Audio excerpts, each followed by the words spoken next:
Mariano Ginás, El mismo. bienvenido a Seúl Radio. Un placer estar aquí. Hay una escena que se repite en tus películas, que es gente escuchando la radio local en hoteles de la provincia de Buenos Aires. ¿Por qué? Correcto.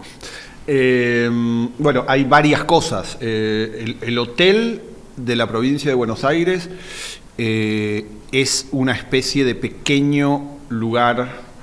Viste que cuando la gente estudia sobre cine y todo eso, y sobre narratología, hay una idea que es el lugar de la enunciación. Que no todo el mundo que usa esa palabra tiene muy claro de dónde sale, ¿no? ¿Qué quiere decir? Y yo tal vez tampoco lo tengo muy claro, pero sé que las películas que yo hago están narradas desde un hotel en la provincia de Buenos Aires, eso seguro.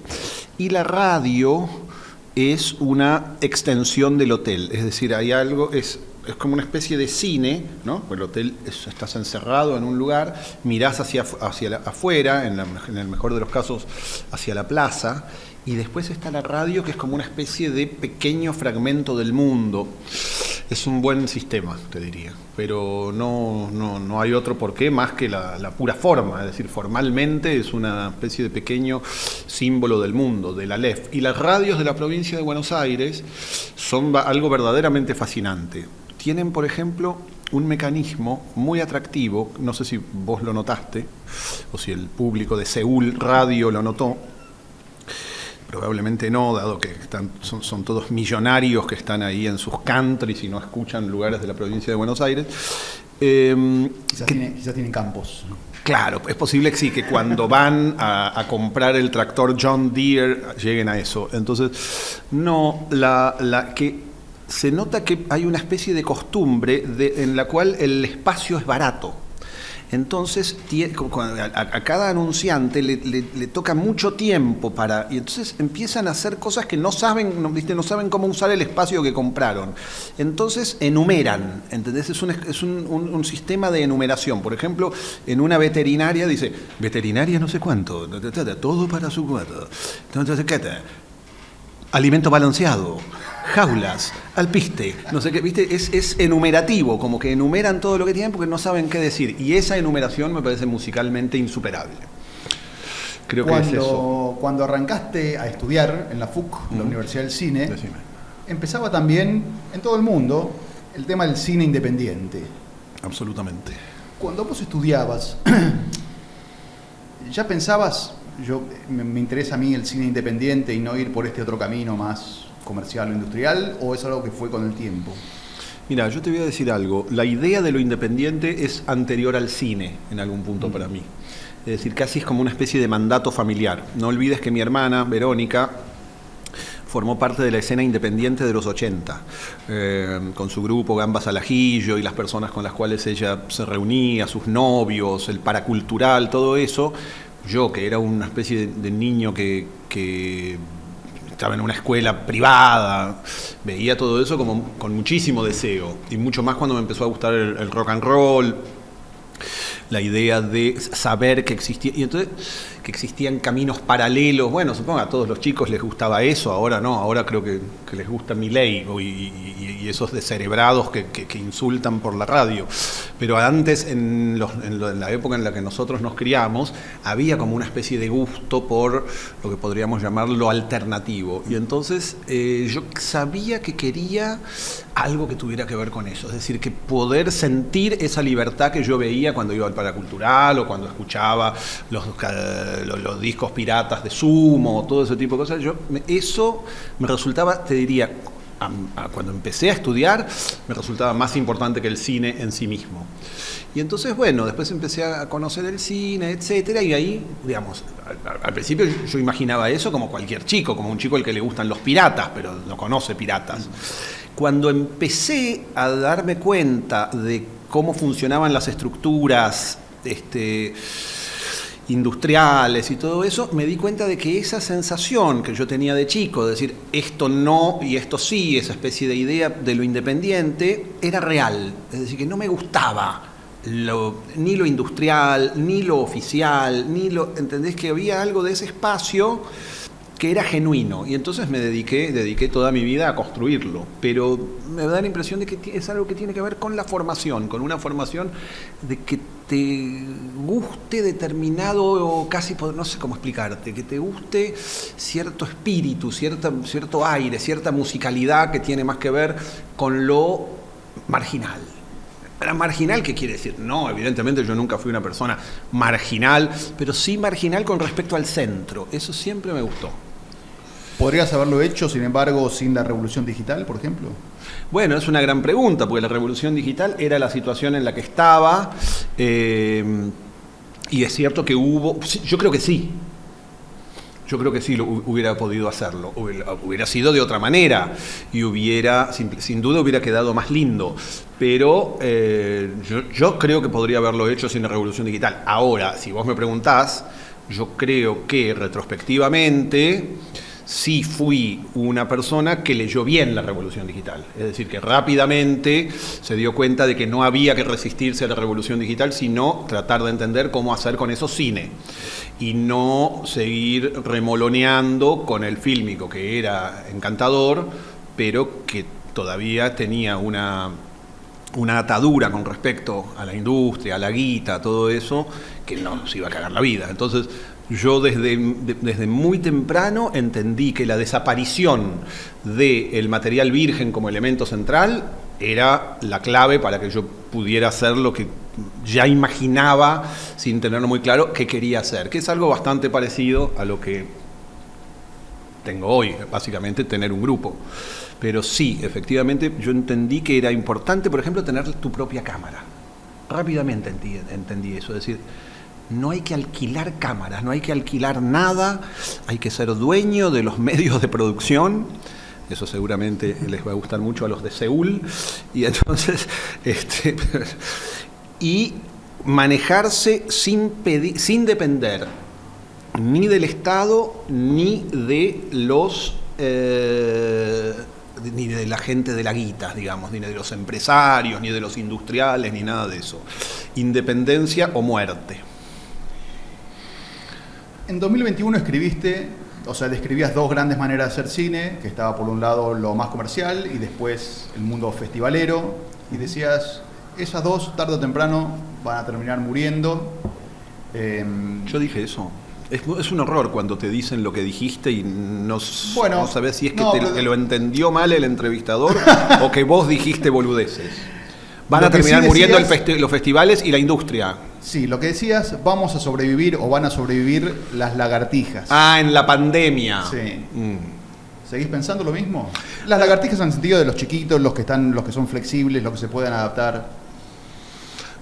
Siempre voy a pensar lo mismo. No creo haber utilizado la palabra lagartijas para referirme a mí mismo, pero sí, claro, desde luego creo que los que podemos, creo que los independientes siempre vamos a sobrevivir. Y que uno de los grandes problemas que existió a lo largo de lo que va del siglo es una retracción enorme de la cultura independiente de la cual todos venimos, o muchos venimos, es decir, existía como una especie de paradigma independiente que sufrió una retracción muy grande y que eso sí, creo firmemente que es muy difícil como exterminar a alguien que está cultivado en la cultura independiente o que ha crecido en la cultura independiente. Después son cosas que uno dice, vamos, mirá a quién se lo digo, con un ánimo mínimamente proselitista, ¿no es cierto? Es decir, yo digo eso como para establecer, digamos, como se dice ahora, el cine y el pensamiento sobre el cine es un territorio en disputa, ¿viste que se dice eso? Bueno, en ese territorio en disputa yo siempre voy a defender el lugar de los independientes y de los más chicos contra todos las posiciones hegemonizantes que se arrogan el derecho sobre el cine argentino desde siempre. Entonces, ese lugar marginal yo lo sigo teniendo, y entonces, si querés, cuando pongo lagartijas y todo eso, hay una prosa política. Pero en líneas generales creo en eso, sí. Tus películas y las de tu grupo en general, si no me equivoco, se estrenan más en museos o en festivales, pero no en el circuito comercial. Absolutamente. ¿Eso es porque no quieren o porque no pueden? Bueno, eso es por muchos motivos. En principio, el circuito comercial, uno podría decir, a duras penas existe. Es decir, ¿qué es el circuito comercial? El circuito comercial es el Hoyts, Sí. digamos, es algo que cuando uno hace la pregunta, digamos, me gustaría preguntarte a vos, cuando pensás el circuito comercial, ¿en qué estás pensando? Yo estoy pensando en el Cinépolis de Plaza Usey, que es el que voy. Bueno, ahí no, me parece muy bien que vayas ahí si querés, pero ahí, digamos, no. Si eso es el circuito comercial, no. Sí, bueno, son las cadenas, creo que ahí también hay una buena lectura de lo independiente. Es decir, la primera película que yo hice en mi vida, que se llamaba Balnearios, un documental que tenía, digamos, por así decirlo, la posibilidad de tener una aceptable relación con el público, yo comprendí muy rápidamente que querer establecerse, entrar como si fuese una especie de peón invitado al baile del patrón, viste, que le ponen así una especie de gomina y de quedar bien en un territorio que no estaba diseñado para las películas como la mía, era un error. Y que había que diseñar la propia manera de mostrar las películas. Es decir, que no había que querer adaptarse a algo que existía, y entonces había que ir hacia una especie de territorio que, por ejemplo, asegurara que la película se mantuviera en el tiempo. Todo siempre pasaba lo mismo, vos tenías la película y entonces estaba una semana, la gente diciendo, bueno, no sé, se ve que él está lanzando como humo por la boca. Bueno, y entonces eso, rápidamente era como una especie de elemento de tristeza donde uno decía, bueno, queremos acceder a la segunda semana. En cambio yo sentía que si lo que pasó con el Malva, cuando, entre otros, Fernando Peña tuvo conmigo la idea de pasar las películas de una manera diferente, entonces era, bueno, inicialmente, como mínimo, son 2 veces por semana durante un mes. Bueno, ahí puede aparecer los mecanismos de siempre de cómo llevar gente al cine. El boca a boca, la gente que recomienda, la gente que tiene tiempo, bueno, y eso durante mucho tiempo, con muchas de las películas, funcionó muy bien. Y siempre sigue funcionando de alguna manera, mejor, de otra. Pero yo sigo considerando que la idea de que el cine puede mostrarse de una manera parecida a una función de teatro es clarísima. Y que el sistema comercial está muy mal diseñado para ciertas películas, que solamente se sostiene mediante un esquema de distribución que la inmensa mayoría de las películas no puede atravesar. Es decir, siguen pensando el cine de una manera muy antigua, como si todavía existiera la calle Corrientes, la calle Lavalle, la gente que va al Palacio de la Papa Frita y agarra, le da la cosa al acomodador, compra el maní con chocolate. Eso no existe más. Y el circuito de distribución sigue un poco agarrado a esas tradiciones, me parece. ¿No sigue yendo la gente al cine a ver películas de superhéroes, por lo menos?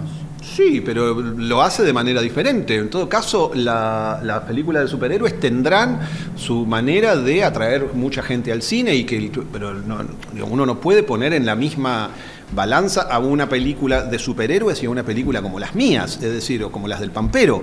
No son el mismo tipo de objeto. Es decir, como eso, ahí hay una de las tantas críticas que uno le podría hacer al Inca, en este caso una crítica muy justa, ¿entendés? Uno de los grandes problemas con el Inca, de las discusiones con el Inca, es que al Inca se le pueden hacer prácticamente todas las críticas, salvo las que les hacen. Entonces ahí es donde uno... Pero sí, efectivamente, uno de los grandes problemas es que el Inca nunca supo leer con lucidez qué era el cine argentino y qué necesitaba el cine argentino. Nunca, a veces no quiso, a veces no supo, a veces no quiso y no hubiera sabido, pero nunca tuvo la capacidad de entender cómo era el cine argentino y de qué se trataba. Tampoco con ustedes. Escúchame, Peor. Mencionaste Balnearios. Sí. Balnearios se estrenó como en el auge del nuevo cine argentino. Absolutamente. Pero era muy distinta de las más conocidas en ese momento. Había como un juego, como un humor, como una ironía que no venían siendo de ese tipo de películas. Bueno, pero vos también podés pensar que la gracia del nuevo cine argentino es que todo era muy distinto, ¿entendés? Es decir, porque si vos pensás, Pizza Birra Faso y Mundo Grúa también son muy distintas entre sí. Y si a eso le sumás La Ciénaga, también es distinta. Y si a eso le sumás, no sé, Bonanza de Ulises, también es muy... Es decir, la gracia del nuevo cine argentino tenía que ver sobre todo con esa diversidad. Si querés, es decir, la idea de que eran películas excesivamente parecidas entre sí, bueno, vos podés decir, ves las de Caetano y tienen una continuidad con Pizza Birra Faso, si incluís Ocupas, tiene una continuidad con Pizza Birra Faso, Trapero, también como cierto gusto por personajes marginales y no tanto por los personajes burgueses, pero después las películas eran extremas, había una sensación de novedad ante cada una de las películas. Es decir, para responder de otra manera a tu pregunta, yo cuando hice mi primera película sabía que tenía que ser diferente, que hacer algo diferente y que esa diferencia iba a ser bienvenida, es decir, iba a tener que lo bueno iba a ser que fuera diferente. Es decir, que no había que esconder lo que era diferente, ciertas cosas, bueno, como unas cosas, yo pienso que la película si tenía algo diferente era porque apareció mi personalidad, ¿no? Yo dije, bueno, voy a hacer una película que se parezca a mí. Y yo era un pendejo, digamos, de 24 años, pero de alguna manera ya tenía determinada personalidad que está en la película y entonces la película me parece que es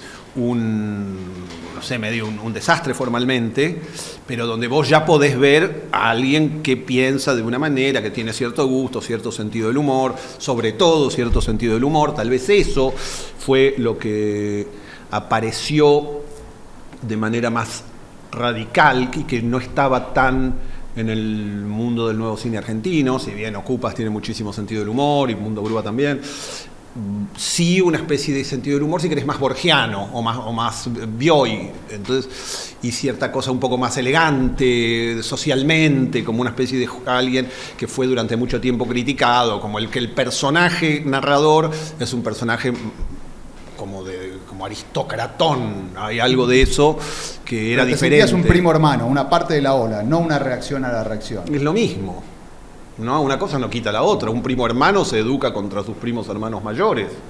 Pero sí, desde luego. Quiero decir, yo sentía que tenía que entrar en un territorio que era el nuevo cine argentino, que era en el que yo me había criado, y en ese sentido, claro, al comienzo uno pensaba, yo pensaba en Trapero como alguien a desbancar, desde luego, que además era más bien amigo mío y todo eso, pero sí, yo decía, bueno, tengo que hacer algo, no sé qué. Retrospectivamente siento que estábamos todos en el mismo juego y siento que las películas, que nada de lo que yo hice hubiera podido existir sin esas películas, sin duda. Tus películas post La Flor sí, son como muy autoconscientes, o metaliterarias, diríamos, si son libros. Uh-huh. O sea, se habla en la película, se habla de la propia película. Bueno, en La Flor un poco también. La Flor también. Pero también sí, hay muchas otras cosas. Te filmás escribiendo en el Word de la computadora, que me parece espectacular. Ahora salió una cosa. Che, eso lo estoy... Esperá, ¿se puede cortar? Porque pensé que lo había silenciado y se ve que no. Esto es cine, ¿verdad? Ezequiel Araduk. Esto es cine, se corta. El conde está... ¿por dónde andas? Estaba reclamando, perdón. Sí, se lee el Word. Sí, ya me digo que ya fue igual, ¿o no? Como que ya está cansando un poco. Yo ya veo como un cierto fastidio con la cosa del Word. Pero bueno, ya no sé. No en mí. Bien. No sé si la pregunta... Lo tengo en cuenta. ¿Qué te gusta de ese método de hacemos la película mientras filmamos la película y hablamos de la película? ¿Qué te da? En principio, libertad. No sé si estás familiarizado con el término. Sí, viva la libertad. Por eso. Una libertad de poder, para decirlo con crudeza, poder hacer cosas que quiero. Y esas cosas son muy difíciles de hacer. Por ejemplo, la última película de Corsini, en donde se incluyen cuestiones con las cuales yo vengo fantaseando desde siempre, para decir algo concreto, como la inclusión del libro de Rafael Hernández, Peguajó, nomenclatura de las calles, en donde está la... Bueno, Yo tengo esos gustos, me gustan esas cosas, me gustan los libros, me gusta hablar de libros, hablar de cosas particulares. Bueno, creo que diseñé en todos estos años un sistema mediante el cual poder acercarme a que las películas se parezcan un poco casi a mi conversación, es decir, poder filmar como quien habla en algún punto. Eso a mí me gusta mucho en muchos casos, ¿no? Es decir, a mí me gusta mucho Lou Reed, por ejemplo, ya que vos viviste mucho en Nueva York y nos conocimos en Nueva York. Mencionemos a Lou Reed. Y Lou Reed, yo siento que en algún punto, yo muy tempranamente entendí cómo él había logrado establecer un tipo de yo, ¿no? de personaje que hablaba, en donde yo sentía una libertad enorme, es decir, donde él podía directamente hablar y decir y escribir una canción en contra de Limbo y en contra sobre el discurso de Jesse Jackson en la convención demócrata, cagándose de risa. Yo, y es un músico de rock, ¿viste? No es un... Entonces, yo sentí que ahí había una cosa que a mí me entusiasmaba, es decir, la posibilidad de que las películas, es decir, un medio tan rígido como el cine, se pueda permear de la propia personalidad. Y entonces, bueno, voy buscando esos trucos. La cosa es no cansar, la cosa es seguir haciendo, seguir divirtiendo, que la gente se siga divirtiendo y que no diga, bueno, siempre va a haber algunos que van a decir, este es un egocéntrico de mierda, solamente puede hablar de sí mismo, pero me parece que la mayor parte del público no, que la mayor parte del público supera esa especie de antipatía que puede generar el hecho de que esté uno siempre ahí y accede a aquello de lo que la película puede mostrar. Yo creo que es una manera de mostrar cosas que no se podrían mostrar de otra manera. Por ejemplo, la película de Clorindo Testa, que vos viste o me pediste ver el otro día, yo la empecé a ver también cuando te la mandé, y sentí que aparecía, por ejemplo, ahí una versión de Clorindo que no es fácil retratar. Es decir, algo que uno podría llamar, bueno, en algún punto cierta intimidad que está dada del contacto de un personaje o de una situación con uno mismo. Es decir, y eso en el cine es muy difícil de lograr, porque el cine es esencialmente superficial. Vos estás filmando lo otro, es muy raro que vos puedas intuir bueno, es la manera, a cierta edad, de poder de poder construir un yo a partir del cual uno habla. Entonces todos esos trucos, el hecho de mostrar la sala de montaje, el hecho de mostrar las letritas, que además me gusta mostrar las letritas, el hecho de cortar y hacer capas, de estar interfiriendo todo el tiempo, el hecho de aparecer yo, son mecanismos para que el espectador vaya aceptando determinadas cosas que si no diría, ¿y esto qué es? ¿En qué medida dirías que estas películas son ensayos?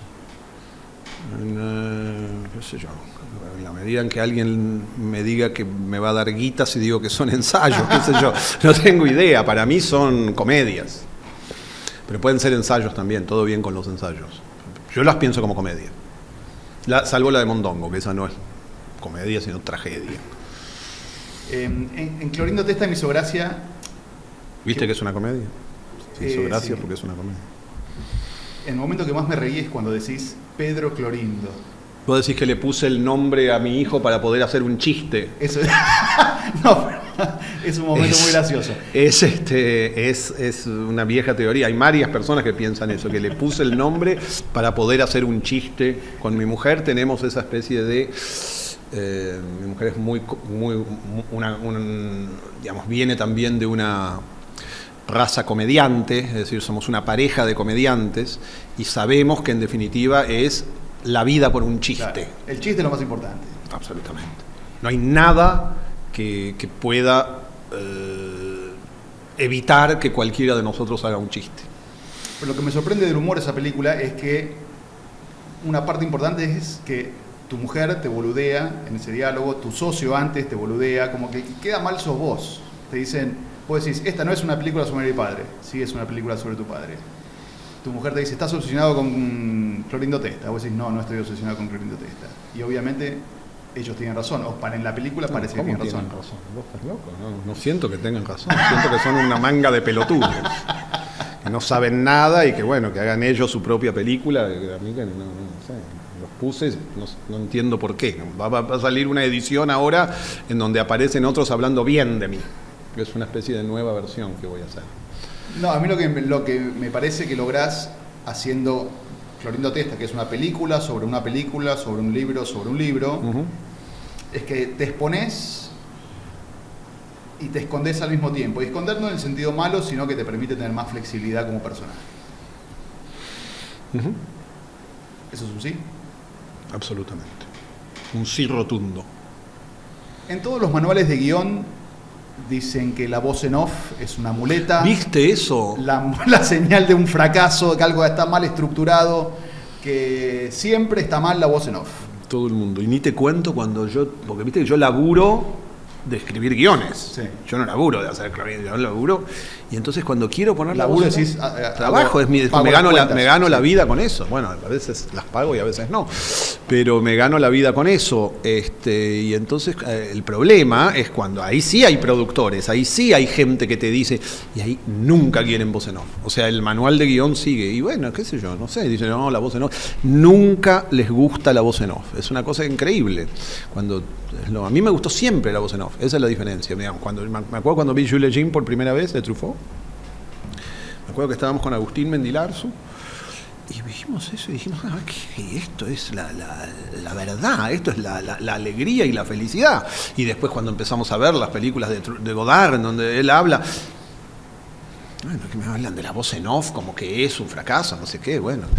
Me da la impresión de que efectivamente es un prejuicio que hace que el cine tienda a parecerse infinitamente y que en principio es algo muy a menudo dicen es poco cinematográfico. Bueno, junto con la ópera es la única disciplina representativa en la que se puede hacer eso, en la que vos podés oír algo y ver otra cosa. No se puede eso. En la literatura no se puede, por ejemplo. En la literatura no hay voz en off. La literatura no tiene voz en off. La música no tiene, no sé. Entonces es algo absolutamente cinematográfico. La posibilidad de generar una especie de choque a la manera, digamos, como de montaje, como decía Eisenstein, el sonido que genera un sentido, un tercer sentido, en función de la relación con la imagen. Es bárbara la voz en off. O sea, los que dicen eso no entienden un carajo. Son unos animales. Decías antes que te gustaba estar como en el margen del centro, Uh-huh. pero también uno podría decir que con todos los cambios que hubo en el mundo del arte y la literatura en general, como que el centro ya no existe, ¿no? Como que los grandes directores tampoco tienen la figura que había antes. No sé. Digamos, siempre hay alguien en el centro. Quiero decir, si uno dijera, en este momento, si le preguntáramos a alguien cuál es el objeto audiovisual que ocupa el centro de atención del territorio audiovisual argentino, creo que todo el mundo sabría cuál es la respuesta. O sea, El Eternauta. El Eternauta, Uh-huh. pero es un trabajo de equipo ese. Bueno, pero eso no, es un trabajo de equipo, pero no importa. Hay un director que tiene sus mecanismos en donde se permite una serie de referencias consigo mismo, que además a mí es de las cosas que más me gustan del objeto, es decir, la idea de que, en definitiva, los personajes se parecen un poco a los de Okoye, es decir, toda esa trama me parece interesantísima. Pero después, y si vamos a un territorio del cine, uno perfectamente podría decir quiénes son los grandes maestros reconocidos. Digamos, si uno pregunta quién es el director o la directora más importante del cine argentino, puede haber alguna gente que te mencione a Campanella, probablemente, que quedaron en aquella época. Puede haber alguna gente que mencione a Cifrón, y después la mayor parte del mundo del arte o interesada por el cine va a mencionar a Lucrecia Martel. Y quedarán algunos que mencionen, o sea, Lisandro Alonso, pero eso es el centro. El centro es ese, y me parece que en todos los casos en casi todos los casos son grandes directores o gente, pero digo, hay algo que es el cine argentino, el cine nacional. Está ahí, ocupa un lugar de centralidad, es conocido, funciona como referencia para un montón de gente que piensa y todo eso, y después está el margen. Vos pensás Martín Rechman, por ejemplo. Para mí, tal vez mi favorito de todos los directores de cine argentino. Bueno, él también es marginal. También es un director marginal. Y se dice todo el mundo, bueno, es uno de los padres del nuevo cine argentino, etcétera. Absolutamente marginal. Cuando hacen, la cosa es, vos fijate cuando hacen los compilados de cine argentino, ¿viste? Cuando hacen los compilados diciendo, nos gusta el cine argentino y entonces muestran no sé qué. Sí. Bueno, nunca van a poner ni una película de Reckman ni una película del Pampero. De hecho, hicieron cuando estaban con toda la cosa de contra Milei, etcétera, hicieron algunos y yo veía cómo había algunos que hacían Gente amiga nuestra, en donde aparecían las películas nuestras y todo eso, y después volaron todos y pusieron todas películas con actores de televisión. Entonces ese centro existe. Está bien que exista, gracias a ese centro existe. Digo, no hay que pelearse, pero hay algo que es el centro y hay otra cosa que es la periferia, y funcionó durante mucho tiempo así, en relación también con el reparto de la guita. Entonces, Lo que digo es que ese centro ya no ocupa la centralidad en la conversación pública o de la narración argentina. eso es el cine, eso es que no es los directores. Eso es que el cine no le interesa más digamos, el cine no es tema ya. Eso es otra cosa. Y eso es algo que, bueno, cada uno sabrá por qué. Digamos, me acuerdo cuando vos mencionabas el otro día cuando fui al programa de Tenenbaum. Y entonces me hizo medio esta misma pregunta. Y yo digo, bueno, ¿vos sabés, vos te diste cuenta de que no tenés un crítico de cine en tu programa de televisión? Que tenés a Petinato que dice cosas sobre lo famoso, que es graciosa, todo bien. Pero no tenés a alguien que diga, que hable una vez por semana de los estrenos o de la cosa. No se había dado cuenta de eso. Entonces ahí hay algo en donde el cine se mezcla con las plataformas, las series, etcétera, etcétera. El cine perdió enorme centralidad. Bueno, y ahí hay un problema grave porque el cine para existir necesita centralidad. Entonces, bueno, ahí tiene que ser algo entre todos. Ahí sí hay una especie de... ¿Pero vos lamentás esa pérdida de centralidad? No, claro que sí. No para mí, pero el cine necesita ser central, porque el cine es algo caro que todo el mundo necesita sin saberlo. Es decir, para que exista el Eternauta tiene que existir el cine. ¿Entendés? Si vos tenés 20 años sin películas, 20 años sin cine, el Eternauta no se puede hacer. Dicho de otra manera, el Eternauta puede existir y gustarle a todo el mundo, y ponerlo, viejo funciona, no sé qué, y ser una cosa que todo el mundo se pone contento porque es una obra que está en todo el mundo y que Netflix, todo eso, porque existió el nuevo cine argentino. Eso es así. Es decir, si no hubiera existido el nuevo cine argentino, si no hubiera existido Pizza Birra Faso, si no hubiera existido incluso las infinitas películas del Inca con las que yo discrepo, esos objetos que hoy existen y que hoy florecen no hubieran podido existir. Entonces, para que eso exista, el cine tiene que seguir ocupando un lugar central que es necesario, aunque vos no veas las películas, no sé, de Subioto, no importa. Es necesario que eso se siga manteniendo de alguna manera para que el cine pueda seguir existiendo. Y si no, que una sociedad tome la decisión de que el cine no existe más y entonces no habrá cine y se va todo al carajo. Si tu objetivo no es jugar la Champions League, digamos, no es Hollywood. No entiendo la referencia. No sé qué es la Champions League. No tengo ni la más remota idea de lo que me estás hablando. Si tu objetivo o el de tu grupo obviamente no es ni triunfar en Hollywood ni triunfar en Europa. Yo no dije que no fuera a triunfar en Hollywood, y ¿no? mucho menos triunfar en Europa. Nadie dijo que me... Pero te dejo terminar. No, digo, por este lugar semi-marginal o periférico que te gusta tener, digo, Sí. ¿hacia dónde querés ir, digamos? No es falta de ambición. No es falta de ambición. O sea, más bien es al revés. Pero si esos circuitos Más de prestigio bien. y guita no te interesan, ¿qué tipo de validación te interesa? Bueno, no sé, no lo voy a decir en un streaming porque es una cosa púdica, pero lo que te digo no es falta de ambición. Es decir, a menos que vos me digas que, para decirte alguna, ya que hablábamos del rock, yo no sé de fútbol, pero sí te puedo hablar de otras formas, de otros gustos populares, es como si vos me dijeras que hoy Sumo tiene menos valoración que Hit o que, no sé, Alfonso se entrega o cosas así, ¿entendés? No, está ahí y todo el mundo que entiende más o menos un poco de determinadas cosas sabe que Sumo es lo que hay que escuchar y no Miguel Mateos, con todo respeto por Miguel Mateos. Pero eso digo, entonces, bueno, también está Charly García, qué sé yo. Que o sea, lo decís en un momento, Miguel Mateos era muy popular, Exacto. llenaba estadios, vendía muchos discos. Sumo también, pero menos Bueno. en ese momento. Porque sí querés ser Sumo. Eso lleva tiempo, o sea, es una cosa que lleva tiempo. Absolutamente. Y trabajo. Y hay que ser bueno. No, Hay que está bien. mejorar, hay que trabajar. Pero lo que digo es, ahí hay un punto en donde yo veo que vos no te querés meter en cuestiones de la discusión contingente de la política y todo eso, sobre todo de la política. Pero uno, quiero decir, cuando a vos vienen estos tipos que ganaron las elecciones y entonces te dicen, hablan únicamente del rédito. Vos te das cuenta de que ponen especialmente el acento en el rédito. Bueno, no todas las disciplinas alcanzan el rédito de la misma manera.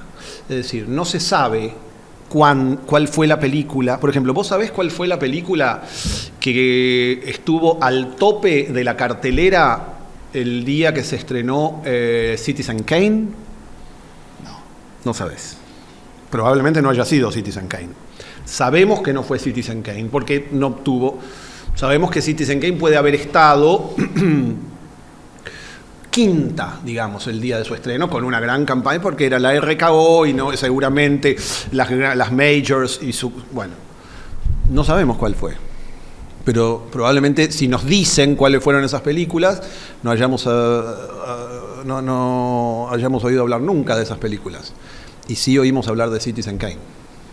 A veces parece, viendo tus últimas películas, que lo que te gusta o lo que tenés ganas de hacer es ir por la ruta con amigos filmando cosas. Hay una canción de Willie Nelson que dice eso. Exactamente eso. Pero sí, también me gusta filmar libros y con la ruta me empiezo a contracturar un poco, pero digamos, sí. Abro comillas. Uh-huh. Un leve tufillo a Barrio Norte y clase alta. No, lo vi eso, sí. Y sí, que lo voy a decir yo antes de que lo digan los demás. Esto está al principio de Clorindo Testa, estás en el departamento de tu madre y estás haciendo una advertencia sobre lo que es la película. ¿Y por qué lo haces? Era un chiste gracioso. No, pero dijiste recién, que lo digo yo. Sí, claro, ¿qué van a decir? Si ya todo el mundo va a decir, no sé qué, esto, lo otro, lo demás allá, mejor decirlo. Clorindo Testa, no hay nada más chic en este planeta que Clorindo Testa. Y cuadros. Está bien, un personaje simpático. Sos bastante grandote y fuiste a un colegio donde se jugaba al rugby. ¿Jugaste al rugby alguna vez? No sé, iba a unas cosas que en el gimnasia hacía, pero no. Creo que una vez jugué un partido pero no. Me parece abominable. Yo siento que a eso sí habría. No entiendo por qué las feministas que se meten con tantas cosas no prohíben el rugby. Yo prometo mi apoyo. Ahí está el machismo. ¿Sabes que yo supe que tenías... Ahí está el machismo. Y el fútbol, pero bueno, eso ya es demasiado decir. Decime, supe que tenía que vos tenías algún tipo de gen de Barrio Norte por la preponderancia que le dabas a In Your Dreams, una canción de R.E.O. Speedwagon en Historias Extraordinarias. se daba por la radio. ¿Qué tiene que ver? ¿Qué pensás? ¿Que solamente se daba en las radios de...? No, pero la conexión... ¿Qué tendría que haber mostrado los guaguancó? No sé. Pero creo que ahí había algo. No sé, que Adrián y los dados negros, que ni siquiera eran de esa época. Claro. También está El gato que está triste y azul de Roberto Carlos. ¿En la película? O sea, puse la tapa. No, ¿No me te gusta siento. hablar de eso? No, me encanta, no tengo ningún problema. Siento que es un poco más complejo No, quiero que lo también soy de San complejices Telmo. vos. Creo que es raro mi origen. Raro y complejo y confuso. Es muy vasto, es decir, no... A mí cuando me dicen que soy un cheto, no la pegan. ¿Porque no solo eso o porque no sos eso ni siquiera? entre los dos, ponele, no sé. Es decir, fui a un colegio, fui al barrio, no sé qué, pero no soy un cheto, digamos. No soy Marcos Peña.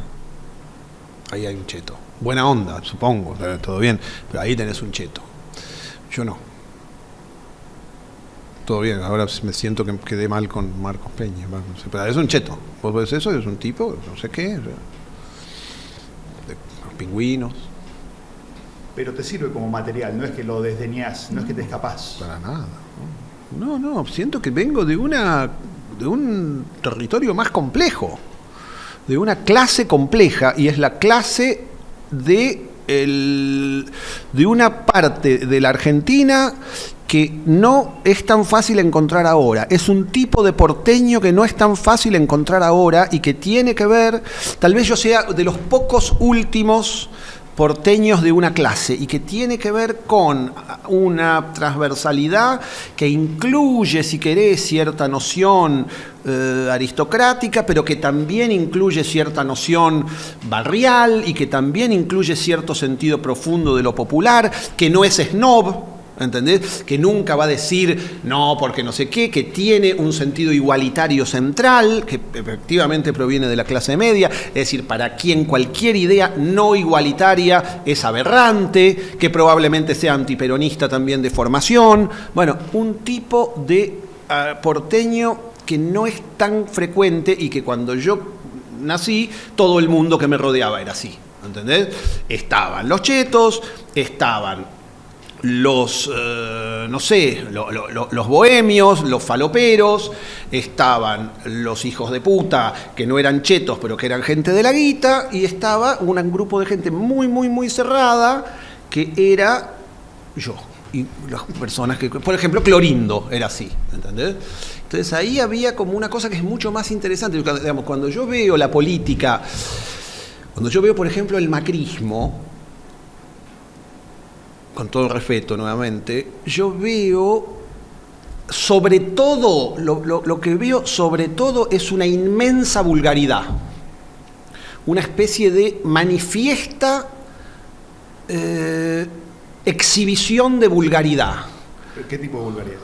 Una vulgaridad que tiene que ver con la riqueza, una vulgaridad que tiene que ver con la ignorancia, una vulgaridad que tiene que ver con el desdén por el conocimiento, un tipo de vulgaridad propia de los chetos. Es decir, alguien que es burro, tiene guita, solamente establece las formas de superioridad machista a través del deporte, ese tipo de vulgaridad, y una especie de sospecha con todo lo que tenga que ver con lo intelectual. Impecable la definición. Sí. No vamos a entrar, no quiero entrar porque... No, pero sí, me encantaría que entraras. No, Entremos. me parece que te estás refiriendo a 2, 3 cosas y te estás perdiendo muchas otras que no las estás viendo. ¿Cómo cuáles? Y en parte no la querés ver. ¿Cómo cuáles? Bueno, por ejemplo, era... no sé bien qué es el macrismo, pero digamos el grupo de gente que entró al gobierno, primero en la ciudad y después en la nación, creía mucho en el conocimiento y en estudiar los temas. Trajo una mirada al principio científica a las políticas públicas que no existían en Argentina. Al principio, y no se bancó. Al principio tuvieron esa especie de cosas, los primeros meses, por ejemplo, te digo, en la Secretaría de Cultura, que estaba, si querés, el gordo Panoso, que venía y llamaba, a Hilda Sábato, no sé qué, no aguantaron ni 2 meses, porque cuando les empezaron a decir, hay que hacer esto, hay que hacer esto, hay que hacer esto, hay que hacer esto, claro, adiós. Yo veo, hay Ahora una definición de intelectual, esto lo discutí con Beatriz Arlo, por ejemplo. Que en paz descanse. Que en paz descanse, y aparentemente no está descansando en paz. Como una definición un poco estricta de lo intelectual. O sea, para mí, sí, entiendo. Para mí, alguien que sabe cómo funciona el mercado de las energías renovables y tiene mucho conocimiento sobre la transición energética, también es una persona intelectual. No me cabe la menor duda de eso. No me cabe aunque no haya leído a Saer. Pero bueno, no tiene que ver con leer a Saer, ¿eh? No es, de verdad, no es snob el comentario, no es un comentario de decir, el que no leyó esto o el que no leyó lo otro, más bien tiene que ver con una curiosidad. Tiene que ver con la curiosidad, no tiene que ver con una sapiencia ni con una suficiencia. Es una falta de curiosidad y una especie de miedo y desprecio por lo que es el interés intelectual. Es decir, una especie de posición que está sostenida. Bueno, ya está, no discutamos, bueno, hablemos de cosas en las que nos vamos a poner de acuerdo. En 2008, el tráiler de Historias Extraordinarias sobre una canción de Peter Hamill decía en un momento: destruyamos al Inca con una canción. Absolutamente. Bueno, ¿qué querés? Que me empalen los K. Es una venganza para que digan, bueno, mirá lo mileísta que era esto. Sí, en esa época... No, lo que logró ese tráiler es que estoy hace 3 días escuchando esa canción que se Era bárbaro, Now There's Big Chance. Bueno, sí, en esa época sí, era destruyamos al Inca, era verdad. No, lo que me sorprende es... Era un gesto rockero. Era un gesto rockero. Son las cosas que uno hace de joven. Hoy no lo haría. Hoy no creo que haya que destruir al Inca. Bueno, en todo caso, el que lo destruye, que lo están destruyendo, no fuimos nosotros. Digamos que sí, que si nosotros decíamos destruyamos al Inca con una canción, finalmente quienes lo destruyeron no fuimos los que pusieron esa canción al aire. Se ocuparon otros de destruirlo. No filmaste nunca con el Inca, Pampero nunca filmó con el Inca. No hay que descartarlo igual, nunca se sabe. Hasta ahora. Pero sin embargo, te interesó transformarte en una especie de vocero de defensa del Inca en el último año y medio. Pero por supuesto, amigo, si vos estás toda tu vida criticando algo, peleando contra una manera de hacer las cosas, señalando la manera en que se podría hacer algo mejor, y de repente, en nombre de esa idea, aparecen unos impresentables que quieren hacer estrictamente lo contrario de lo que vos querías hacer, pero creen que están haciendo lo que vos querías hacer, tenés que salir a pelear, tenés que salir a decir, che, esto no. Ustedes son unos impresentables, ustedes son unos animales, ustedes son lo peor que le pudo haber pasado, y si quieren no tienen ni la más remota idea de lo que están haciendo. Entonces, eso es, me parece, la única actitud digna posible. Cuando vienen unos animales a querer llevarse todo por delante con una soberbia abrumadora, un caballero tiene que salir y decir, no es así. No es así, y para eso es mejor lo que había antes. Pero ¿por qué no complementás esa visión, que la puedo tomar, con el decir, en parte llegamos a esto por la falta de reforma del Lo dije toda la vida, lo dije absolutamente toda la vida, lo dejé de decir cuando me di cuenta de que decir eso equivalía a sostener las boludeces que decían otros desde un lugar absolutamente manipulador, ¿entendés? Que solamente decir digamos, que lo único que les importaba del ataque, de la discusión con el Inca, era hablar mal del kirchnerismo y que no les interesaba un carajo el cine. Ahí dije, che, a mí no me van a usar para hacer su peleita entre kirchneristas y macristas. Eso me tiene totalmente sin cuidado. Entonces ahí dejé de hacer, pero durante el momento álgido, cuando nadie decía una palabra, eso preguntale a cualquiera. Siempre estuve diciendo y siempre dije lo mismo y nunca dije lo contrario de eso. Entonces, complementar no. Simplemente yo sigo pensando lo mismo, el Pampero Cine sigue pensando lo mismo, sigue actuando en consecuencia, pero no voy a hacerme cargo de que estos mamarrachos salgan a empeorar lo que se estuvo empeorando durante 20 años. ¿Se puede ser buena persona y apoyar a Milei? Depende de lo que sea apoyar. Haberlo votado, defenderlo, querer que le vaya bien.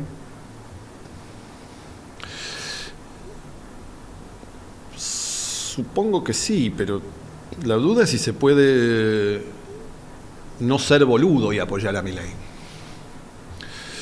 Y ahí lo veo más difícil. Buena persona puede ser, pero boludo, ahí lo veo más difícil. Yo siento que no. Verdaderamente. O sea, hay otra cosa además que no tiene que ver con la boludez, que tiene que ver con una especie de...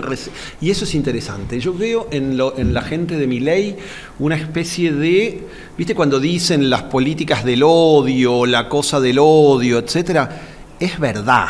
Es decir, hay un enojo profundo en los mileístas, esa especie de gusto por ver que están insultando a los que ayer... Hay algo en ese sentido que yo no veo en nadie. Que, digamos, quizá porque no lo sufriste.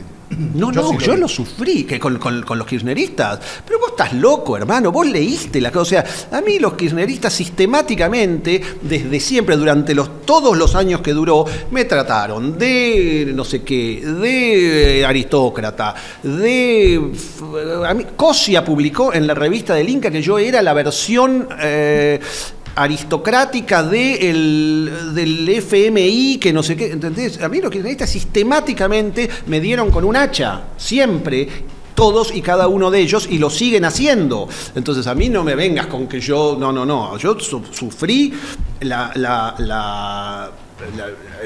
el impulso hegemonizante kirchnerista, te diría más que ningún otro director, mucho más que Campanella, que se hace, bueno, perdón, tenemos la perimetral, pero mucho más que nadie, te diría. En ese sentido, el Pampero Cine no es solamente por una especie de impulso medio Sargento Cabral que no recibimos guita ni nada. Es porque nadie nunca vino a decir, ustedes cómo podríamos ayudar para que una cosa independiente, nada. Entonces a mí nadie me puede acusar de haber hecho la vista gorda con el kirchnerismo. Las pelotas. Lo que pasa es que cuando vinieron ustedes fueron peores, y cuando vinieron los mileístas fueron infinitamente peores. Entonces, bueno, ahí, ese es el problema. Ese es el problema de ser independiente, que todos te vienen mal.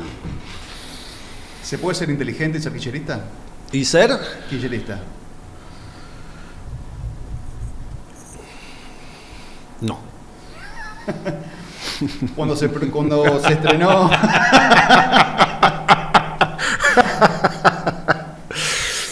Cuando se estrenó Argentina en 1985, de la que sos co-guionista, sí,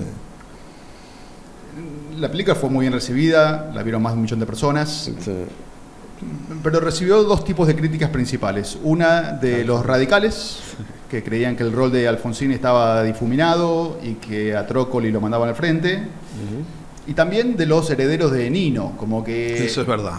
Como que se le dio poco valor a la reflexión, a la arquitectura judicial que permitió que Strassera hiciera lo que hizo.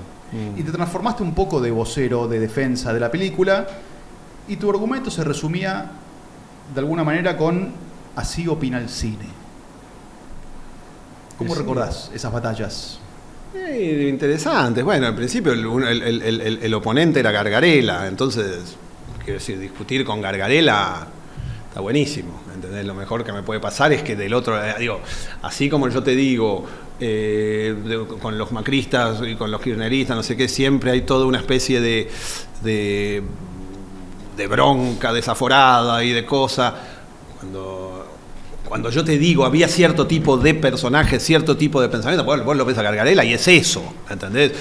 Con esa persona discute uno, con esa persona uno tiene un diálogo, y entonces yo puedo entender lo que él dice, él entiende lo que yo digo. Bueno, así era la Argentina, ¿entendés? Así era un tipo de discusión que uno tenía antes de que se convirtiera en una especie de juego entre histéricos. Entonces, ahí tengo el recuerdo de un tipo de discusión muy atractivo y muy interesante, y de un gusto muy grande por discutir a partir de eso. Y sí, no tanto con los radicales, qué sé yo, los radicales me parece que decían boludeces, sí, que efectivamente, bueno.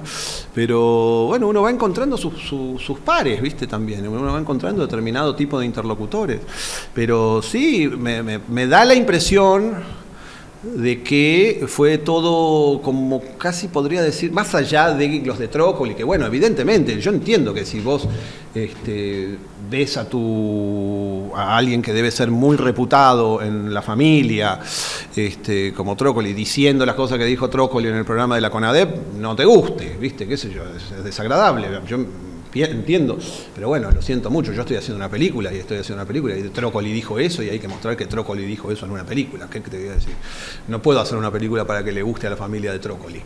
¿Estás escribiendo, o no sé si ya escribiste, una película sobre la detención de Pinochet en Londres? ¿Cómo sabes eso? Lo vi por ahí. ¿En serio? ¿Ya salió eso? Bueno, no sé si se puede decir. Pero sí. Decime. ¿Qué te parece interesante del caso? De la detención de Pinochet en Londres. Y no sé, hay algo que no sea interesante de Pinochet. Bueno, es un caso, no sé, me parece Me interesa mucho la política chilena a mí. Es decir, me siento cómodo con la política chilena. Los no gorilas dirán porque no existe el peronismo, probablemente tengan razón. Pero me siento cómodo ahí, entiendo la política, entiendo hacia dónde va, puedo manejarme con mayor, me parece más despejado el aire trasandino, ¿no? Y en ese sentido siento que ese episodio fue un episodio muy interesante desde el punto de vista de la construcción de la democracia. Y bueno, tratamos con el director Felipe y mi co-guionista de contar una especie de fábula de la democracia, es atractivo. Cuando pasó eso yo vivía en Madrid y un columnista progre que me gustaba mucho dijo, esta es la globalización buena. Bueno, sí, hay muchas globalizaciones. Es inseparable también del proceso de globalización en general. Sí. La detención de un juez español, de un general chileno en Londres, ¿o no? No, desde luego, pero lo que es más interesante es el hecho, lo que salió en el libro de Philip Sand que se publicó ahora, de qué hizo el gobierno chileno, es decir, por qué el gobierno chileno defendió a Pinochet, digamos, quiso llevar de nuevo a Pinochet a Chile. Y eso... Ahí hay una fábula política que me parece muy sofisticada. Quiero decir, más bien se piensa, desde luego, ahora que está de moda atacar la concertación y que todo el mundo piensa de la izquierda que la concertación es una mierda, yo no pienso eso para nada. Y entonces, desde luego, se piensa que como lo mismo que se pensaba del alfonsinismo, que era una serie de concesiones y de traiciones, la gente piensa que la concertación fue una serie de concesiones y de traiciones. Yo no estoy de acuerdo para nada con eso. Pasa lo mismo en España con la transición también. Absolutamente, ¿no? Bueno, por eso. Entonces, ahí yo siento que hubo un episodio muy interesante en términos de cómo pensar la construcción democrática. Por ahí salió mal, efectivamente salió mal. Cuando Pinochet se para y se caga de risa de todo el mundo, uno puede decir, los cagaron. Ahora, la manera en la que estuvo pensada, un poco parecido, me parece que la fábula es parecida al juicio del 85, es decir, son las estrategias de algunos personajes individuales. Para mí era muy importante, contrariamente a lo que dicen los radicales, para mí era muy importante que la construcción del juicio fuese pensada por individuos y no por el Estado. Yo, en ese sentido, lo voy a defender siempre. Es decir, aunque por supuesto que tuvo que ver con el Estado y todo eso, pero yo no voy a hacer una película sobre el Estado. Yo hago películas sobre individuos. Yo creo en individuos. ¿La película pasa más en Chile o en Londres o en los dos lugares? Te veo muy interesado. Misterio. Vamos a ver. Una época donde millones de personas producen imágenes, editan, filman videos, los publican. ¿Te parece interesante? ¿No te parece interesante? Es un desafío para los cineastas. Para los que hacemos cine es un desafío muy grande. Porque ¿cuál es la diferencia entre un cineasta y todo el resto de las personas que también filman? Bueno, hay una diferencia a averiguar. Bueno, los cineastas tenemos... menos técnica que conceptual, la diferencia. O un poco técnica también, pero... Bueno, para mí, yo doy clases de eso, yo formo directores de cine, digamos, es uno de mis oficios, voy a escuela y formo directores de cine. Y en ese sentido yo tengo muy claro cuál es la diferencia entre una cosa y la otra, pero no sé si decirla porque se va a viralizar y entonces la gente no va a pagar para seguir mis talleres. Pero en líneas generales la idea es una idea que es técnica y conceptual a la vez y que es la idea del plano. Es decir, la idea organizadora del plano cinematográfico. El cineasta filma planos, el otro filma imágenes, filma cosas. Hay una escena en The Fabelmans que el narrador va a ver a John Ford y John Ford le dice algo sobre dónde poner el horizonte. Sí. ¿Te gusta esa escena o no? No. ¿Por qué? No, me parece que está simpático. Porque te voy a decir porque pues se olvidó lo que Ford le dijo. No entendió lo que Ford le dijo. Es talentoso pero burro. Cuando él describe esa escena en el libro de Bogdanovich, él dice, entro a ver a John Ford me dice, mire ese cuadro que hay, Y entonces le dice no sé qué, bueno, veo una cosa, no, dice el horizonte. Dice, el horizonte está abajo. Mire el otro, ¿qué hay? No sé qué, no, el horizonte. Y entonces lo que le dice después Ford es importante, le dice, cuando sepa cuándo hay que poner el horizonte abajo, cuándo hay que ponerlo en el medio y cuándo hay que ponerlo arriba, usted será un director de cine. Lo que Spielberg recuerda en la escena es el horizonte abajo es bueno, el horizonte arriba es bueno, abajo es aburrido, it's boring as shit. O sea, no entendió lo que le tuvo la bendición de que John Ford le explicara el cine y no entendió. ¿Entendés? O sea, dice, a veces el horizonte va acá, a veces va acá, a veces va acá. Ser director es saber cuándo. Y él entendió que no hay que poner, ¿entendés? No entendió lo que le dijo Ford y nos cuenta que no entendió. Se olvidó, en un momento le dijo una cosa y después cuando lo tiene que poner, no, es mal director. No entendió. Fracasó Ford en su lección. ¿Qué películas recomendarías o cuáles son las películas que más te gustaron del siglo XXI? Para no ir a los clásicos, digo. Uy, qué difícil. Del siglo XXI. Es el siglo en el que vivimos. Supongo que las de Tarantino. Supongo que, no sé, que todas las que haya hecho Clint Eastwood en el siglo XXI. Supongo que todas las de Albert Serra. Supongo que alguna de Miguel Gómez. Para no hablar de argentinos, ¿no? Después, qué sé yo, todas las de Matías Piñeiro, todas las de los grandes directores argentinos que mencionamos, bueno, eso ya todo el mundo sabe, Martel, Lisandro Alonso, eso también. Supongo que las películas de Serra ya las dije. Supongo que las películas, las de Apichapong, el director más importante del mundo, qué sé yo, las mismas que dice todo el mundo. Y si quieren, después nos metemos con Marvel. No tengo opinión, no vi ninguna, creo. Velas. ¿Por dónde empiezo? Por la primera, Iron Man. Yo soy seguidor, me gusta. ¿Es cine? Me gusta Marvel. Y de alguna manera sí. No es como Lubitsch, pero sí, para mí sí. Para mí es interesante, yo le presto atención. Bueno, de hecho en las películas uso cosas de Marvel. Para mí Marvel está bien. Me interesa. ¿Y series ves? No. Vi la de La Reina. A veces tengo que verlas por el laburo, tengo que verlas como para entender. ¿Pero de La Reina y la película? No, The Crown, esa la vi. Se la vi y me gustó. Y después veo las series de Marvel y la serie de Star Wars con mi hijo, pero digamos, la cinefilia de mi hijo me lleva mucho de mi propia cinefilia. Es decir, ver películas con mi hijo es casi mi ocupación central en los momentos de ocio. Me ocupo básicamente de eso, de ver eso. Entonces hay algo de cierto tipo de cine, por ejemplo, el siglo XXI es ¿no? Que ya no veo tanto porque me ocupo de revisar mi propia cinefilia educando a mi hijo a ver películas. Entonces hay mucho de las películas que yo veo que tiene que ver con eso. ¿Entendés? Que voy de a nuevo construyendo una cinefilia porque mi hijo se está volviendo cinéfilo y entonces lo voy acompañando y veo las películas con él. ¿Y alguna película que no hubieras visto hace mucho tiempo y que volviste a ver con él? Todas las de Carpenter que estamos viendo ahora, por ejemplo.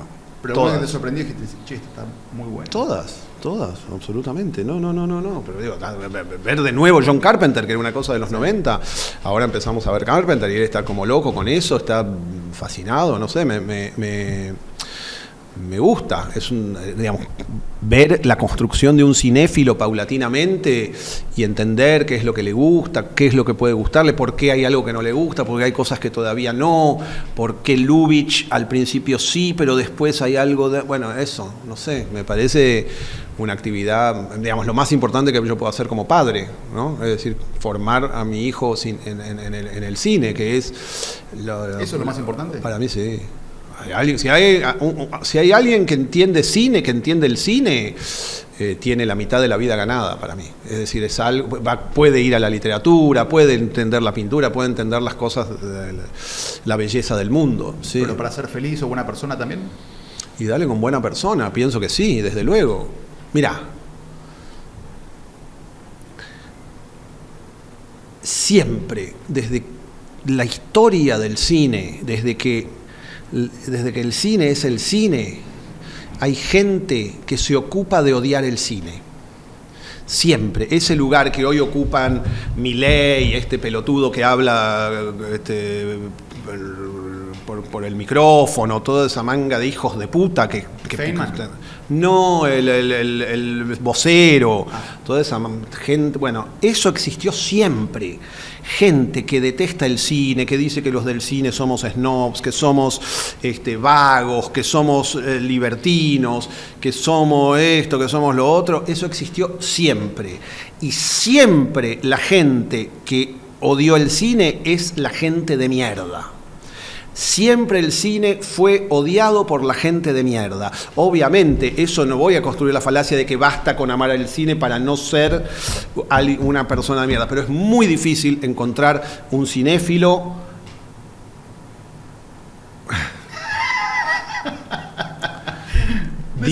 difícil, no imposible. Un Un cinéfilo hijo de puta. Misteriosamente vos has tenido esa misteriosa suerte de encontrar es un chiste por los cinéfilos de Seúl, pero no, todos, salvo uno, todos son mis amigos, salvo vos. ¿Cuál es tu ideología? Y no estoy hablando de Quintín, estoy hablando de vos. Decime. ¿Cuál es tu ideología sobre a dónde y un cómo poco ir de de Noriega. vacaciones?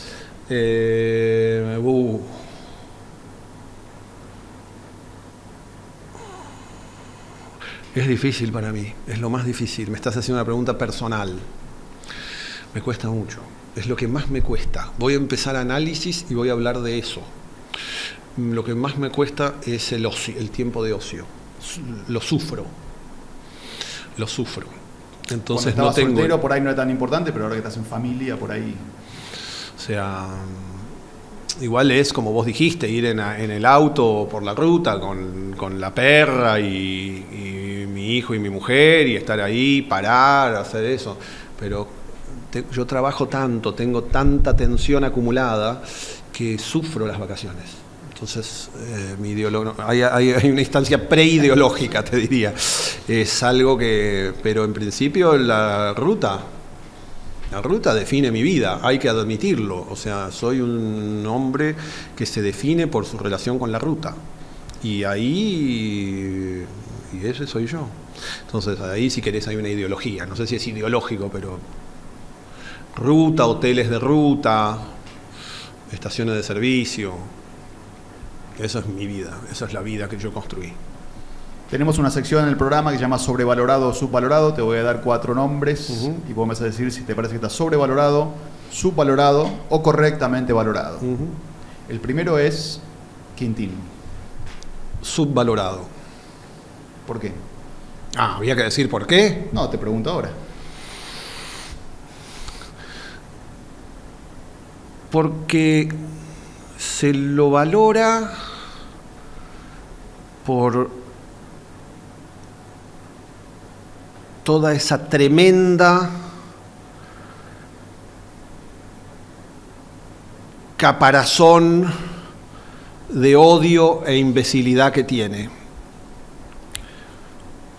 Pero hay algo más que eso, y yo que sufrí probablemente de Quintín los insultos más fuertes que recibí de nadie, y los desprecios, los desdenes con mala intención, es decir, con una intención digna de un escorpión, ¿no? Como, aún así, nunca logré sumarme a todas las personas que odian a Quintín, que son muchas y con mucha justicia, porque él es alguien que evidentemente adora ser odiado, digo, debería donarse su cerebro a la ciencia. Porque es alguien que disfruta, que goza de ser odiado por todo el mundo. Pero me da la impresión de que hay algo ahí que es alguien sin el cual muchos de nosotros no hubiéramos existido.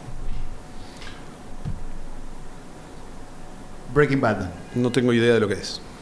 es una serie. No, muy una conocida. idea, no sé, no conozco. No perdamos una en algo que no sé. No tengo idea lo que es Breaking Bad. El secreto de sus ojos. No sé, ¿está bien valorada? Está valorada como algo bueno, vos dirías. Sí. Sobrevalorada, entonces. ¿Por qué? No sé, me parece una película... ¿Por qué me quieren una y otra vez enemistar con Campanella, que nunca me hizo nada, que nunca hice nada? Una y otra vez parece que ni... Juan Manuel de Rosas. ¡Ah, qué buena pregunta! Su justo valor.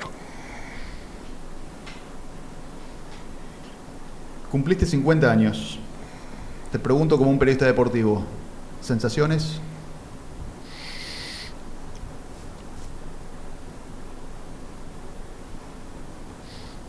Y me gustaría estar en la mitad. Si pudiera, me gustaría estar en la mitad. Quizás lo logres, quizás Por lo así. logremos. Siento que me falta la mitad, ya que me hablas de sensaciones. Siento que me falta la mitad. ¿Te cuidás? Tipo, ¿vas al gimnasio? Sexualmente. No. Porque ahora Voy, aparece mucho, o me aparece mucho a mí en los avisos de la publicidad de Instagram. voy a por un ejemplo. profesor, sí, pero no rara vez. Supuestamente voy 3 veces por semana, pero no siempre logro las 3 veces por semana. Y hago ayuno intermitente. Estás un poco a la moda entonces. No sé, ¿es una moda? Sí. Excelente. Ayuno intermitente. Ahora, por ejemplo, después de ese bagel que me viste comer, no como más nada. Bueno, te iba a preguntar un poco también, vos que tenés ideas para todo,